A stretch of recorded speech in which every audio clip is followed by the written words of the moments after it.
बिस्मिल्लाहिर्रहमानिर्रहीम। इय्याका नअबुदु व इय्याका नस्तईन। पेशावर, आपको याद है कि मैं आखिरी दफा यहां कब जलसा किया था?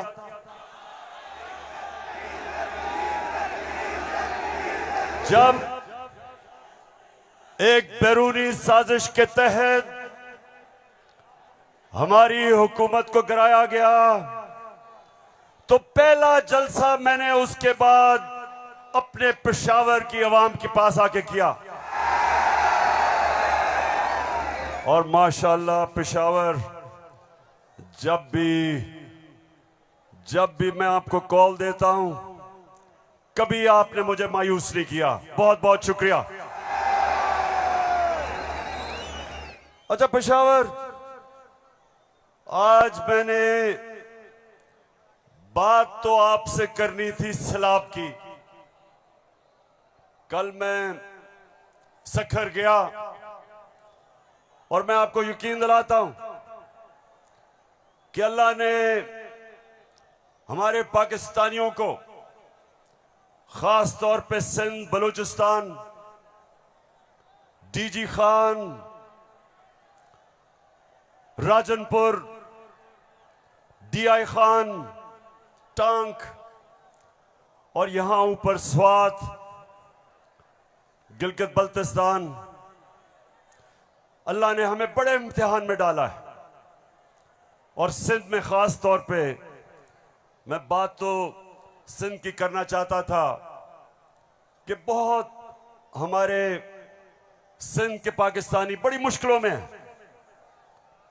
लेकिन मैं आज बात करना चाहता हूं, जिस तरह का प्रोपेगेंडा चल रहा है, और खास तौर पे कल एक बड़ा मुनज़्ज़म प्रोपेगेंडा चला है, तो मैं उसके ऊपर पहले बात करूंगा और फिर आपसे पेशावर मजीद बातें होंगी। सबसे पहली चीज, मेरे पाकिस्तानियों, हम सबको एक चीज समझनी चाहिए कि कोई कौम, पेशावर, मेरी कोशिश ये है कि मेरा ये सारे जो नौजवान यहां खड़े हैं, मैं आपकी तरबियत भी करूं, आप में सियासी शऊर पैदा करूं, आपको समझाऊं कि हकीकी आजादी क्या है, आपको समझाऊं कि ला इलाहा इल्लल्लाह ये कैसे एक इंसान को आजाद करता है।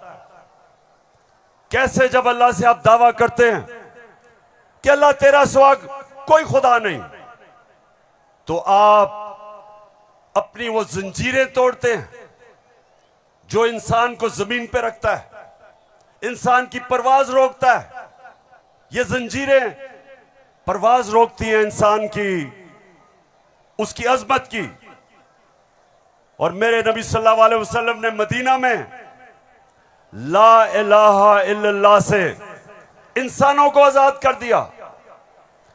छोटे इंसान बड़े इंसान बन गए। वो अरब जिनकी कोई हैसियत नहीं थी, चंद सालों में, पेशावर, चंद सालों में दुनिया की इमामत की उन्होंने। ये तारीख का हिस्सा है। और मेरी भी कोशिश है कि मैं अपनी कौम की जो जंजीरें बंधी हुई हैं जमीन से, जो हम ऊपर परवाज नहीं कर पा रहे, मेरी भी कोशिश ये है कि मैं अपने नबी सल्लल्लाहु अलैहि वसल्लम की सुन्नत पे चलते हुए अपनी कौम को जगाऊं और कौम को आजाद करूं, ताकि ये जंजीरें टूटे और मेरी कौम ऊपर परवाज करे। तो सबसे पहले ये जो प्रोपेगेंडा किया जा रहा है, ये जो चोरों का टोला एक अमरीकी साजिश के तहत इस मुल्क पर मुसल्लत किया गया, ये जो साजिशी टोला ये जो इस मुल्क का 30 साल से खून चूस रहा था, आज हमारे ऊपर बिठाया गया हमारी बेहतरी के लिए नहीं, इस कौम को नीचा बनाने के लिए, कमजोर करने के लिए। और इसलिए मैं आपके पास आया हूं, दूसरी दफा आया हूं कि पेशावर,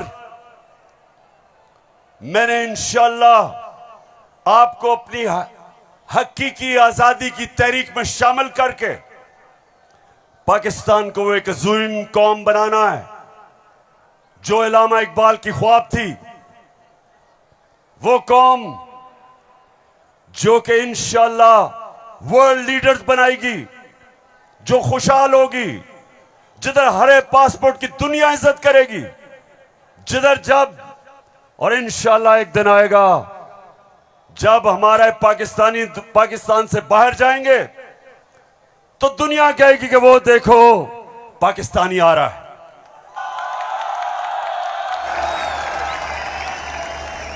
मेरे पाकिस्तानियों,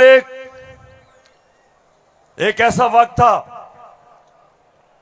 कि अरब ताजर, मुसलमान ताजर जब मलेशिया और इंडोनेशिया गए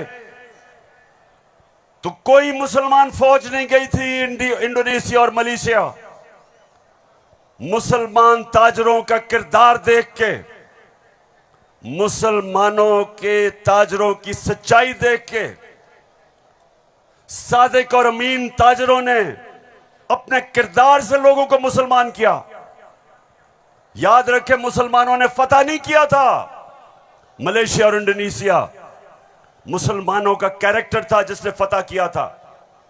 मैं वो चाहता हूं कि वो हमारे पाकिस्तानी बने कि जब आप दुनिया में जाएं तो लोग आपकी इज्जत करें, आपके पासपोर्ट की इज्जत करें। और वो कभी नहीं होगा जब तक आपके ऊपर ये चोर बैठे हुए हैं।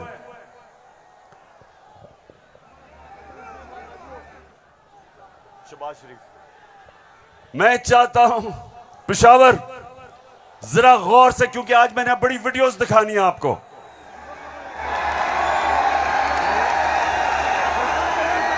आज आप ये जलसा पूरी तरह आपकी तरबियत भी होगी और आप एंजॉय भी करेंगे। तो मैं जो आपको कह रहा था, फिर से मैं जो आपको कह रहा था कि मैं चाहता हूं कि मेरी कौम एक खुददार, गैरतमंद कौम हो, क्योंकि ला इलाहा इल्लल्लाह इंसान को गैरत देता है। जो ला इलाहा इल्लल्लाह दिल में जिसके चले जाता है, वो किसी झूठे खुदा के सामने नहीं झुकता।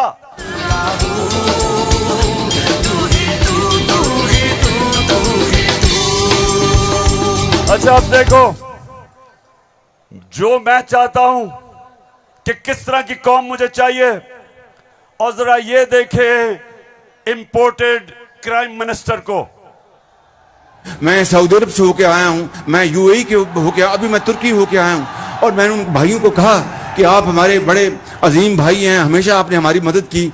और मैंने यही कहा, जब मैं आया हूं तो आप समझेंगे शायद ये मांगने आया है, मैं मांगने नहीं आया। मैं आया हूं तो आप समझेंगे शायद ये मांगने आया है, मैं मांगने नहीं आया, लेकिन मजबूरी है। जिस तरह माजी में 75 साल में आपने हमारा हाथ बटाया है, कुछ अर्सा आप हाथ बटा। मैंने कहा मैं वादा करता हूं कि इंशाअल्लाह हम पूरी कौम, हम मिलकर दिन रात मेहनत करेंगे, पसीना कराएंगे, अपने पांव पे खड़े होंगे। क्यों पेशावर, सुन लिया? ऐसे आदमी को आप अपना प्राइम मिनिस्टर मानते हो?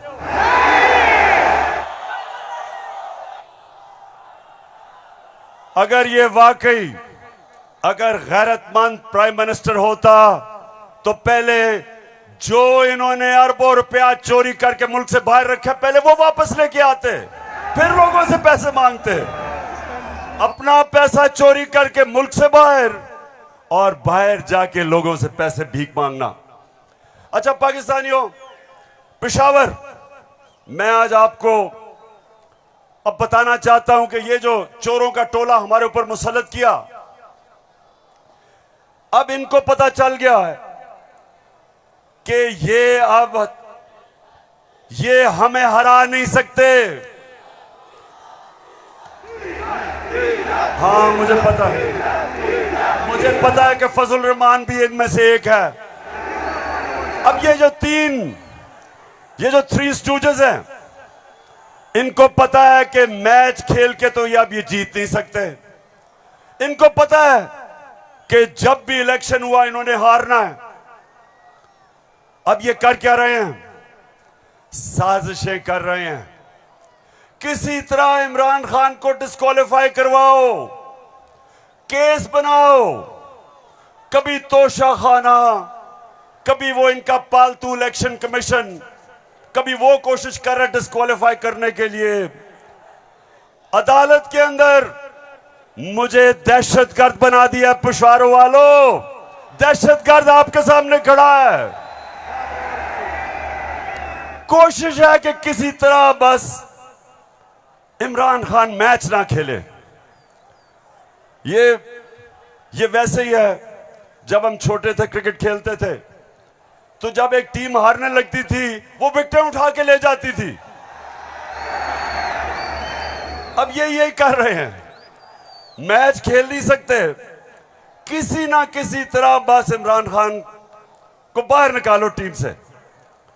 दूसरी चीज, और ये उससे खतरनाक चीज कर रहे हैं, पेशावर ये कोशिश कर रहे हैं कि किसी तरह पाकिस्तान की सबसे बड़ी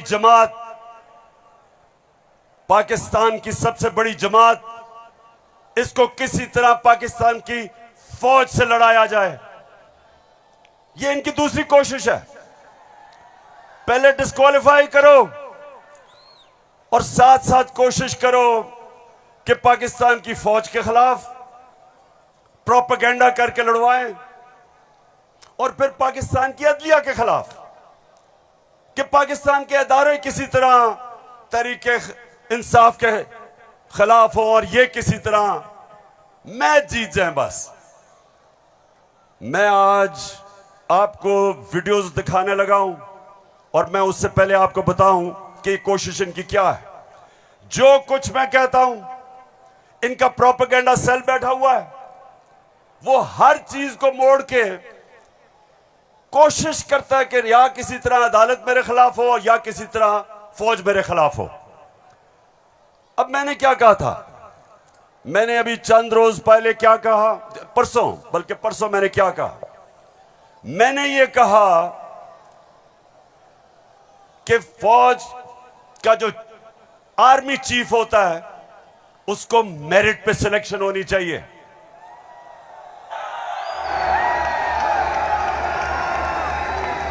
अब मुझे ये बताओ कि कोई भी किसी का खैर ख्वाह होता है, वो हमेशा चाहेगा अगर इदारा मजबूत करना है मेरिट पे सिलेक्शन हो। ये दुनिया का असूल है। आपने अगर फैक्ट्री सही चलानी है ऊपर मेरिट पे आदमी बिठाओ। आपने अगर मुल्क को ऊपर लेके जाना है, क्रिकेट टीम अच्छी बनानी है तो मेरिट के ऊपर सिलेक्शन हो। इसमें क्या गलत बात की थी? और मैंने साथ ये कहा था कि नवाज शरीफ और आसिफ जरदारी, ये किसी सूरत इन दो डाकुओं को पाकिस्तान का आर्मी चीफ नहीं सिलेक्ट करना चाहिए। ये क्यों कहा था मैंने ये इसलिए कहा था, सबसे पहले नवाज शरीफ मुल्क का मुजरिम है।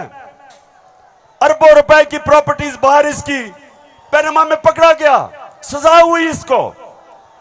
झूठ बोल के मुल्क से बाहर भागा, मफरूर है।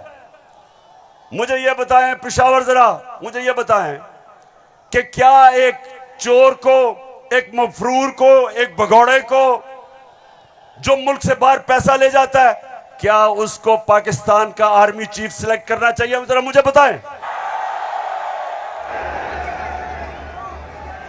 और इधर बात खत्म नहीं होती।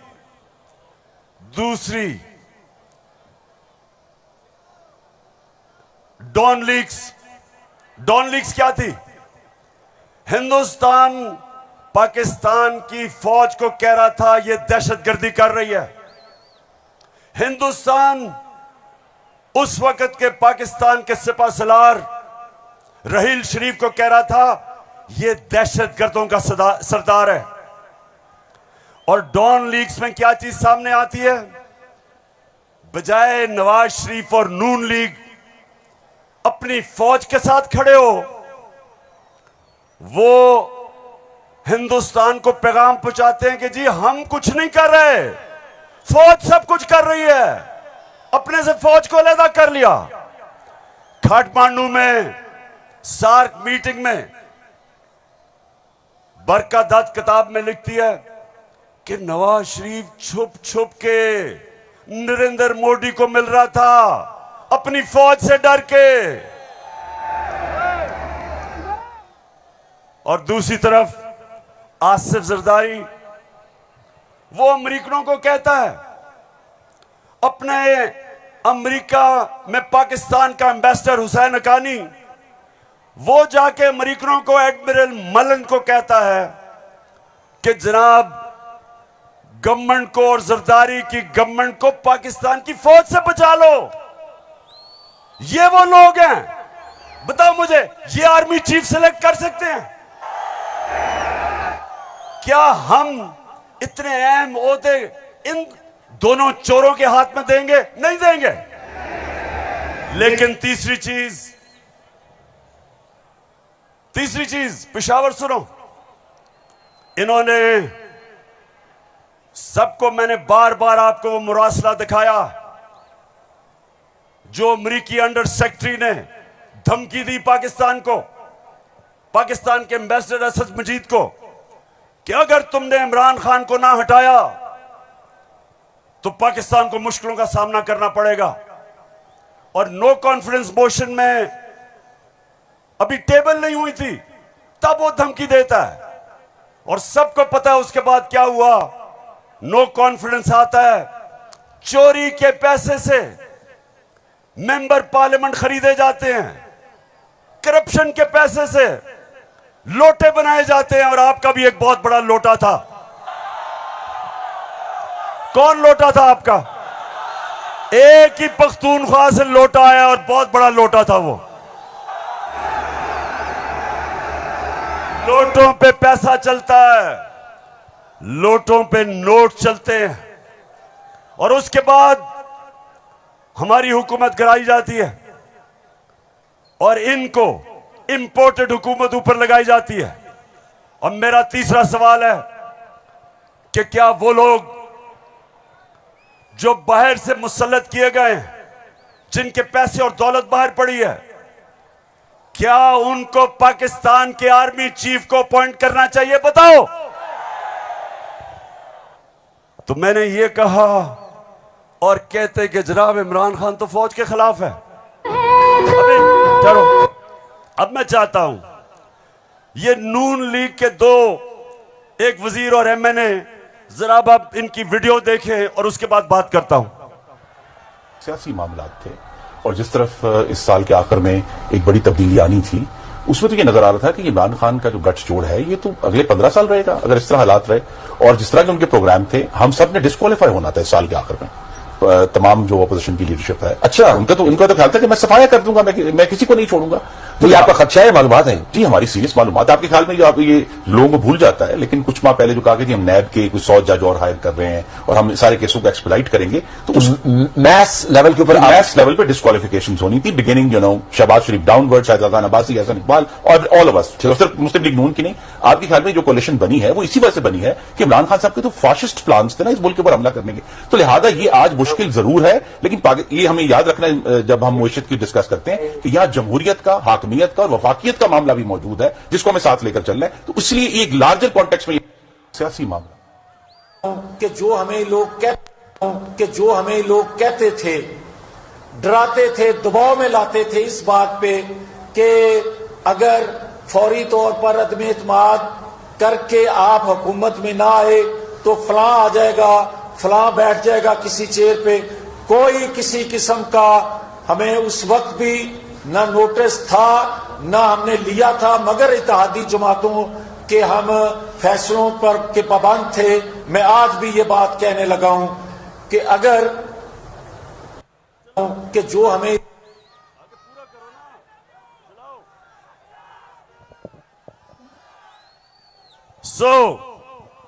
इसलिए ये हुकूमत हमारी गिराना चाहते थे कि इमरान खान एहतसाब ना कर दे। डर ये था कि अगर इमरान खान रह गया तो ये जेल में चले जाएंगे, क्योंकि इन्होंने जो चोरी किया वो पकड़ी जाएगी। मतलब ये कि ये इसलिए गिराना चाहते थे, महंगाई वजह नहीं थी, माइशत वजह नहीं थी, वजह सिर्फ एक थी कि इन्होंने एनआरओ लेना था और 1100 अरब रुपया अपना माफ करवाया। अब मैं ये चाहता हूं कि ये जो नून लीग प्रोपेगेंडा कर रही है कि इमरान खान फौज के खिलाफ है, जरा सुने कि इनके लीडर्स ने फौज के खिलाफ क्या बातें की। और मैं चाहता हूं मीडिया इसको दिखाए ताकि पता चले कि ये जो लोग आज इक्तिदार में बैठे हैं और ये हर रोज प्रोपेगेंडा कि किसी तरह तहरीक इंसाफ और फौज की लड़ाई हो जाए, जरा ये सुने कि इन्होंने फौज के मुतालिक क्या बातें की थी। जनरल कमर जावेद बाजवा साहब, आपने हमारी अच्छी भली चलती हुकूमत को रुखसत करवाया, जजों से जोर जबरदस्ती से फैसले आपने लिखवाए। फौज के जवानों और अफसरों के नाम जब आप किसी फर्द वाहिद या मफाद प्रस्त टोले के लिए आइन तोड़ने के मुर्तकिब होते हैं, वहाँ आप खुद अपनी कौम को, अपने मुल्क और अपने लोगों को आइन शिकनों के रहमो करम पर छोड़ रहे होते हैं। हाँ, नवाज शरीफ ने ये जरूर किया कि उसने किरदारों और इदारों के दरमियान एक वाज़ेह लकीर खींच दी है। एक या दो अफराद इदारा नहीं हुआ करते, एक या दो अफराद इदारों की बदनामी का बायस बना करते हैं।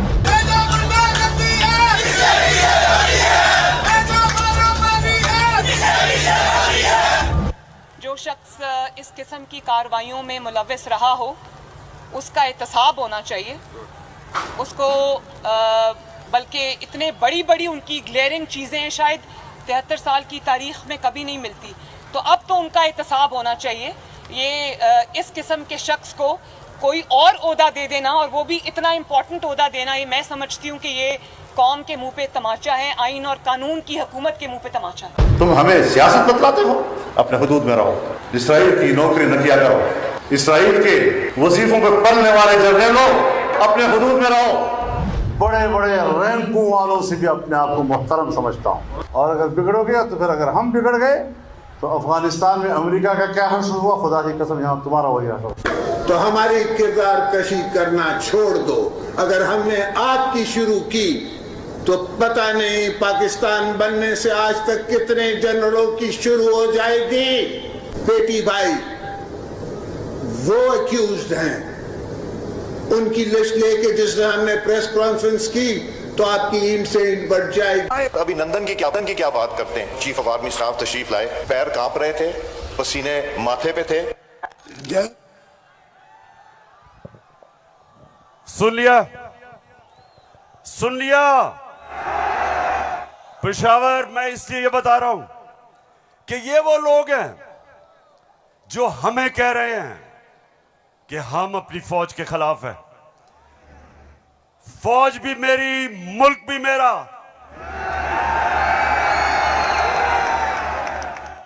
जितने इदारे मजबूत होंगे मुल्क मजबूत होगा, अदलिया मजबूत होगी मुल्क मजबूत होगा, फौज मजबूत होगी हम आजाद हो सकेंगे।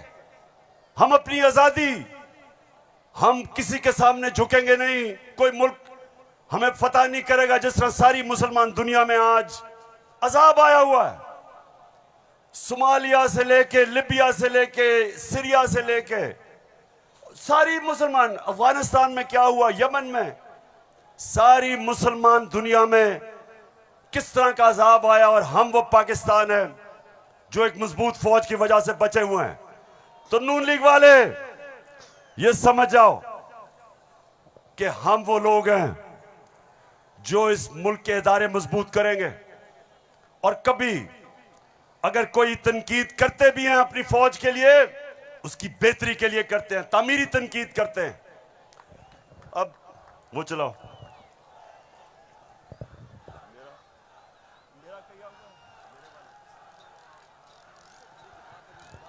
हाँ, चलो। ये बड़ा इंपॉर्टेंट है, मैं अपनी सारी कौम के सामने कहना चाहता हूँ। देखिए, एक तो जो फौज का इदारा है, कभी इसके खिलाफ बात ना करें, क्योंकि फौज एक ऐसी चीज है जो अगर हमारी फौज ना होती तो ये मुल्क में नहीं रहना था। इमरान खान से ज्यादा इस मुल्क को जरूरत पाकिस्तानी फौज की है, और हमें हमेशा इस इदारे को इसकी मजबूती के लिए हमें बात करनी चाहिए।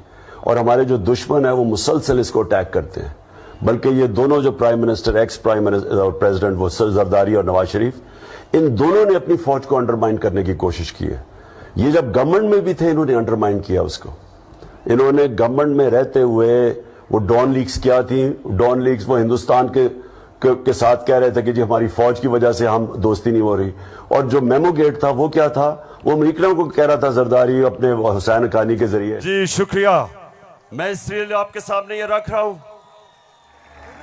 कि ये मैं आज से नहीं कह रहा, ये मैं हमेशा समझता हूं।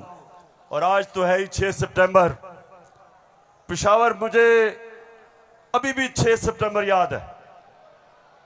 मैं उस वक्त स्कूल में था, और मुझे याद है जब के लाहौर के पास हिंदुस्तान की फौज आई, और जो वहां जिस तरह की हमारे घरों में बमबारी की आवाज आ रही थी, तो मुझे तो बड़ी अच्छी तरह 6 सितंबर याद है। और मुझे यह भी याद है कि सारी कौम तब खड़ी थी अपनी फौज के साथ। अब दूसरी चीज, मैं ये चाहता हूं कि आप सब देखें कि जुडिशरी के खिलाफ ये नून लीग ने पाकिस्तान की अदलिया के खिलाफ क्या बातें की हैं, जरा ये जरूर देखें, फिर मैं आप अगली बात करता हूं। इस तरह बेंच फिक्सिंग भी एक जुर्म, इस पे भी 100 मोटो। फजल रहमान देख ले कितना गुस्सा चढ़ा हुआ है इसको। सारे फैसले एक ही जज करेगा, जैसे लगता है कि उसका जज नहीं है, उसकी पार्टी का रुकन हो। जब बेंच बना तब से लेकर आज तक के फैसले तक इंसाफ होता हुआ नजर नहीं आ रहा था। अपने एक शख्स की वजह से आज आइन की तशरीह को में फर्क डाला जा रहा है। अपनी मर्जी से आइन की तशरीह की जा रही है। फुल कोर्ट इसलिए नहीं बनाया गया कि अगर फुल कोर्ट बन जाती तो आज का फैसला मुख्तलिफ होता। मौजूदा बेंच है, उसमें जो मुअज़्ज़ज़ जज साहबान बैठे हैं, उन जज साहबान का हमारे मतलब जो उनके ख्यालात हैं उनसे भी कोई ना वाकिफ नहीं है, ना हम ना वाकिफ हैं। और उसके बाद हर वो केस जिसका फैसला हमारे खिलाफ आना हो, उस बेंच का जो है वो वही हिस्सा होते हैं। और अब तो ये बात पहले से जो है वो प्रिडिक्ट होने लगी है। जो सहाफ़ी वहाँ सुप्रीम कोर्ट की कार्रवाई को कवर करते हैं, तो वो पहले से जब बेंच बनता है या कोई केस जाता है तो वो पहले से बता देते हैं कि इसके ऊपर फलां बेंच बनेगा। अगर कुछ लोग गैर जानिबदार नहीं होंगे, अगर इसके सहूलतकार पीछे नहीं हटेंगे, तो हमें बता दें मुल्क कौन चलाएगा। सुप्रीम कोर्ट के जजेस ने पीछे बेंड करके अपने आप को कभी इधर कि नहीं, शायद उनको समझ नहीं आई, शायद उनके तक पैगाम नहीं पहुंचा, वगैरह वगैरह करके इनको हाथ नहीं लगाया इनको। तो मतलब ये है कि इनको कौन सी दीवार पे लगाया। तो जिस तरह मैच फिक्सिंग एक जुर्म है, इस तरह बेंच फिक्सिंग भी एक जुर्म है। जब बेल का फैसला होने वाला होता था, जेल में उस दिन खबर मिलती थी कि 3 हफ्तों के लिए बेंच डिसॉल्व हो गया, नया बेंच, या कोई जज छुट्टी पे चला गया, जाता नहीं था, भेजा जाता। काजी फाइज ईसा साहब के मामले में माय लॉर्डशिप से ये पूछना चाहते हैं कि वो आपके ब्रदर जज थे ना, आपने क्या किया? तो फिर हमारी बात नोट कर लो, हम हर उस अदालत का और उस जज का घेराव करेंगे जो तुम्हारे इस गंदे और घटिया एजेंडे को परवान चढ़ाने के लिए अपोजिशन के खिलाफ जो है इक़दाम करेगा। चीफ सेक्रेटरी साहब, आपको इस बात का जवाब देना पड़ेगा। आपने इधर ही रहना है, आपके बच्चों ने भी इधर ही रहना है। कमिश्नर लाहौर साहब, आपने भी इधर रहना है, आपने सर्विस भी करनी है। इसलिए आपको ये चाहिए था कि आप इस गैर कानूनी अमल के आगे दीवार बनते और इसे बजा लाने से इनकार करते। आला अदलिया के जजेस पार्टी बनकर अगर चीफ जस्टिस वो जबान इस्तेमाल करेंगे जो इमरान खान कंटेनर पे चढ़ के करता था, तो उस जबान का वही जवाब मिलेगा जो नवाज शरीफ के सियासी मुखालिफिन को दिया जाता है। आप कौन होते हो किसी की तौहीन करने वाले? आप कौन होते हो किसी की तज़हीक करने वाले? ऐसे नाइंसाफी पर मबनी फैसले करोगे, बुग़्ज़ पर मबनी फैसले करोगे, इंतकाम वाले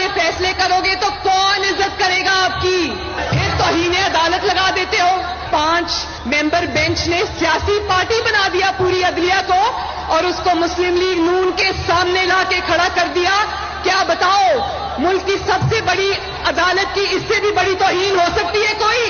हम आपकी इज्जत करना चाहते हैं, आप भी तो अपनी इज्जत करवाओ। तो जस्टिस अजमत सईद साहब जो है उनको कौन नहीं जानता, पर्सनली जाती तौर पे असरअंदाज होकर उन्होंने JIT बनवाई। बदनाम जमाना JIT को आज तक व्हाट्सएप।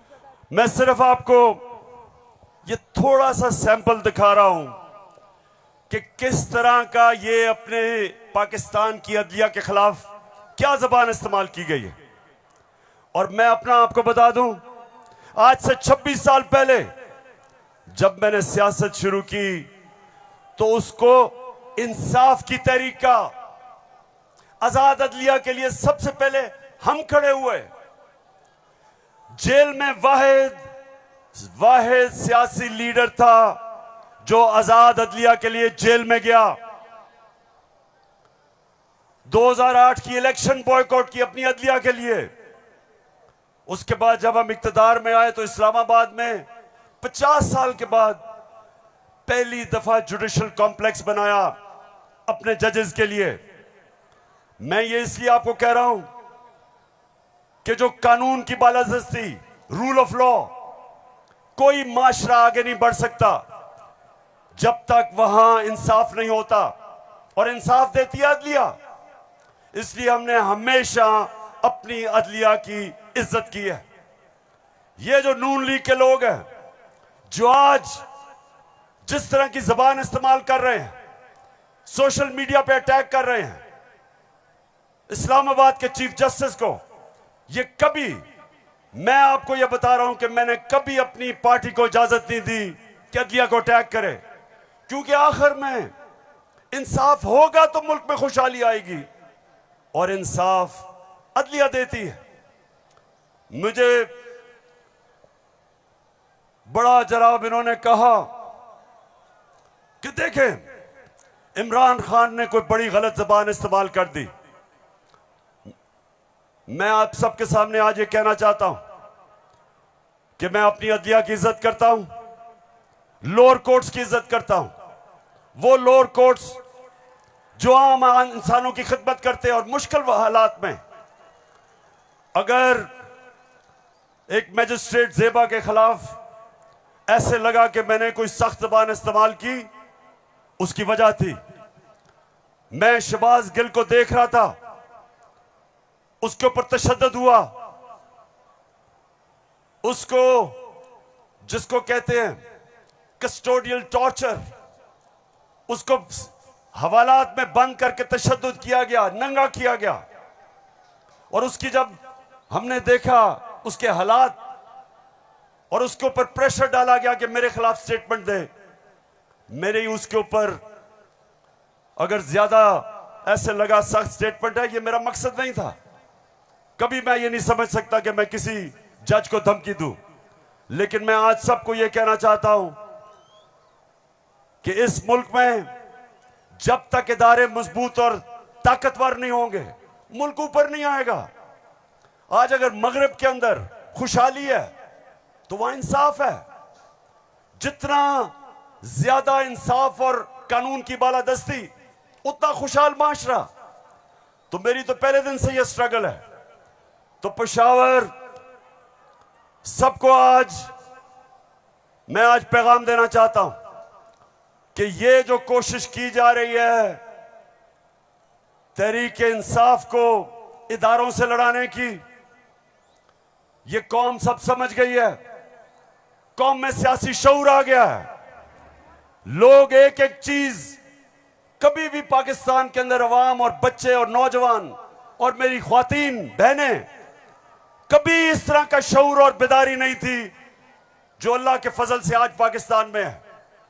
तो ये जो चोरों का टोला, ये जो बार बार कोशिश कर रहा है कि तहरीक इंसाफ को दीवार से लगाया जाए, सब सुन लो कि जितना तुम मुझे दीवार से लगाओगे उतना मैं और तुम्हारे से मुकाबला करूंगा, लड़ूंगा तुम्हारे से।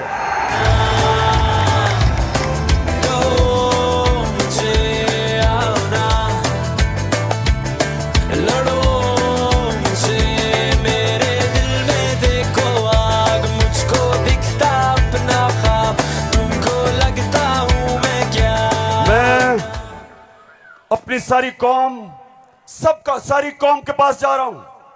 7 महीने से मैं पब्लिक में हूं, हर शहर में जा रहा हूं, अपनी कौम को तैयार कर रहा हूं कि मेरे पाकिस्तानियों, जब मैं तुम्हें कॉल दूंगा तुमने निकलना है मेरे साथ। कहती है ये राहे अमल, आओ हम सब साथ चले, मुश्किल हो या आसानी, हाथ में डाले हाथ चले, धड़कन है पंजाब मगर दिल अपना मैदान है।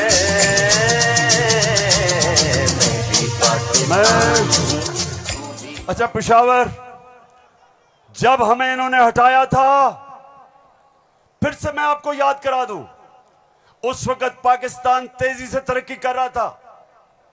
जो इस हुकूमत ने जो किताब माइशत के ऊपर शाया की, जिसको कहते हैं इकोनॉमिक सर्वे ऑफ पाकिस्तान, उसके अंदर पाकिस्तान 17 साल के बाद सबसे तेजी से हमारी माइशत ऊपर जा रही थी। 5.6 और चौथे साल 6%। आज IMF कह रहा है, आलमी इदारा कह रहा है कि 6% से अब हमारी माइशत 1% से भी कम पे जा रही है। यानी माइशत सुकड़ रही है, बेरोजगारी बढ़ रही है, फैक्ट्रियां बंद हो रही हैं। किसान जिसने रिकॉर्ड पैदावार की थी, उसकी पैदावार नीचे जा रही है, क्योंकि बिजली और फजल रहमान की कीमत ऊपर चली गई है। ट्यूबवेल के लिए जो डीजल चाहिए वो महंगा हो गया। बिजली, अच्छा बिजली के बिल जिन जिन के पास आए हैं, जरा मुझे हाथ खड़े करके बताएं, कभी पाकिस्तान की तारीख में इतनी महंगी बिजली नहीं थी। क्या हुआ कि 4 महीने में कौन सी क़यामत आ गई कि बिजली की कीमत 18 रुपए यूनिट से 36 रुपए यूनिट, और टैक्सेस मिला के 50 रुपए यूनिट पे बिजली पहुंच गई है। गंदम 850 रुपए पे 20 केजी मिलती थी, आज कराची के अंदर 2000 रुपए पे नहीं मिल रही। बलूचिस्तान में देखें गंदम की कीमत किधर गई। हमारे दौर में, ये जरा गौर से सुने, हमारे दौर में तेल इंटरनेशनल मंडी में 103 से 115 डॉलर पे बिकता था। आज वो पहुंच गया 96 डॉलर पे। तेल की कीमत इंटरनेशनल मंडी में कम हो गई है, लेकिन हमारे दौर में 1 लीटर पेट्रोल 150 रुपए और 1 लीटर फजल रहमान 145 रुपए। आज 234 पे पहुंच गया। बिजली दुगनी, पेट्रोल डीजल ऊपर, सब कुछ महंगा और रुपया गिर रहा है। IMF के प्रोग्राम के बावजूद रुपया गिर रहा है। IMF ये कहता है कि आगे पाकिस्तान के जो माशी हालात है वो और बिगड़ने वाले हैं।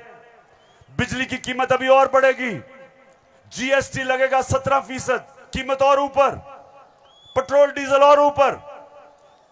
तो मेरे पाकिस्तानियों, आज हम नहीं, IMF कह रहा है कि पाकिस्तान श्रीलंका की तरफ जा रहा है, यानी माशी तबाही की तरफ जा रहा है।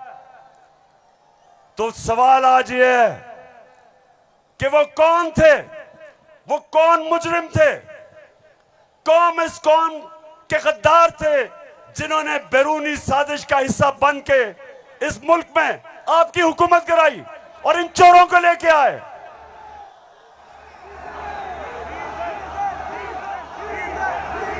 मैं अब जरा जो आपको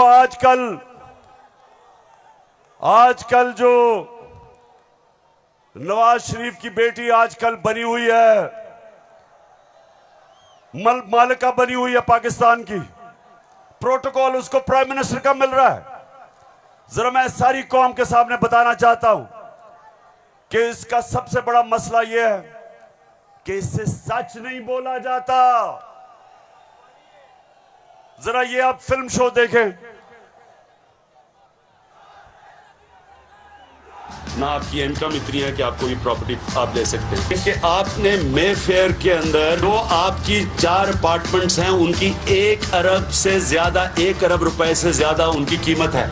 अब 4.5 अरब तक पहुंच गई है उनकी कीमत। आपने अपनी जो टैक्स में टोटल आमदनी बताई है 94 में 1.5 लाख रुपए है। मुझे ये बताएं कि आपने अरबों रुपए की मे फेयर में प्रॉपर्टी खरीदी कैसे?